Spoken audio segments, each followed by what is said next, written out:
You can be a robot in the future, and it becomes kind of like a horror game. I like that there's almost no combat in this one, it makes you feel powerless. You can be a cowboy in the Wild West, and there's a guy named Mad Dog, which might be a Back to the Future reference. You can be a kid with psychic powers, and the scientist guy who helps you goes, "Great Scott!" Which is absolutely a Back to the Future reference. This one's more in the vein of a side scrolling beat 'em up, but it's also Mazinger Z. You can be a ninja. I got lost a lot in this part. Yeah. You can be Fred Flintstone and throw pee pee poo poo at a guy who uses a lizard to cover his crotch. There's one track in here that kinda sounds like Super Mario World. I'd love to let you listen to it, but according to Square Enix, that is illegal, and if I do that, I will get pee pee poo poo thrown at me. I like how the present day chapter is presented like a fighting game, with you fighting a bunch of different people from different countries, like Hulk Hogan. Even the music kind of sounds like something straight out of a KOF game. Uh, oh, the China one. The China one is cool because you start off at max level because you're like a master, a master Shifu. It also has my favorite battle theme in the game. That's pretty cool. Again, I can't let you listen to it though. There's also an 8th Middle Ages chapter, which I think was supposed to be a secret in the original game. But for this remake, they just slapped the main guy on the box art. Oh, and then, what's pretty cool is that at the final boss of each chapter, Megalovania starts playing and it goes. Yeah, this game's pretty cool. None of the chapters are all that long either. They're about 2 to 3 hours maximum. The longest ones are probably prehistory and near future.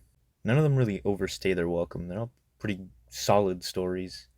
You're not going to get too much out of them because they're not super long, but I like what they did in the time span that each story was given. I like that they're all a bit different too. Like I said, one of them is kind of like a horror game. That one has very little combat. One of them is basically all combat. One of them is just you're given one big area to explore. One of them is pretty linear. I don't think there's a single one that I hate. They're all pretty good. And what I love about this game is that if you've been paying attention throughout each chapter, you'll notice that the actual villain of this game is Odie from Garfield.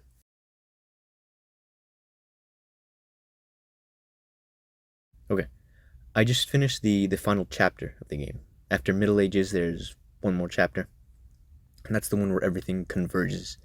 And I have a couple of things to say, to add on to what I've said here. Because I do think this game is really cool now. Like, after I've experienced everything, like, wow, the fact that this game released back in 1994, I think? Like, oh, that's crazy. Because I love what they did with this plot. I love how everything converged at the end. And there are some other things thrown in there that I should point out. The first thing I'm going to talk about is just distant future. You'd have like data recovery, and it says like HP, activate HP protocol to remove all, whatever. It sounds like a protocol that a computer would do.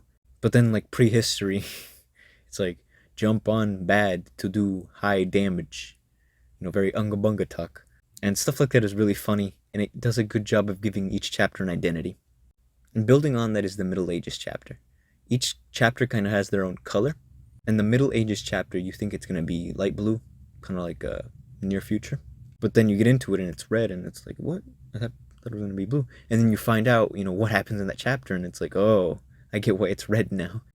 And it's stuff like that, the use of color, the use of text, the fact that each chapter has their own sort of way of speaking, way of dialogue. Near future is a little bit more vulgar. Prehistory, there is no dialogue, And just the fact that each one has their own identity, but you can still mingle them all together at the end is really cool. And the way that this stuff converges is really cool as well. The plot to Middle Ages, gives way to everything else that happens, sort of. And, everyone converges at the end, and it's kind of funny, but it's kind of cool too to see everyone come together. And it just kind of gave me that feeling of cool. I don't know how to describe it beyond that, but it's everything coming together, everything that's been built upon coming together. And I love that kind of stuff in games.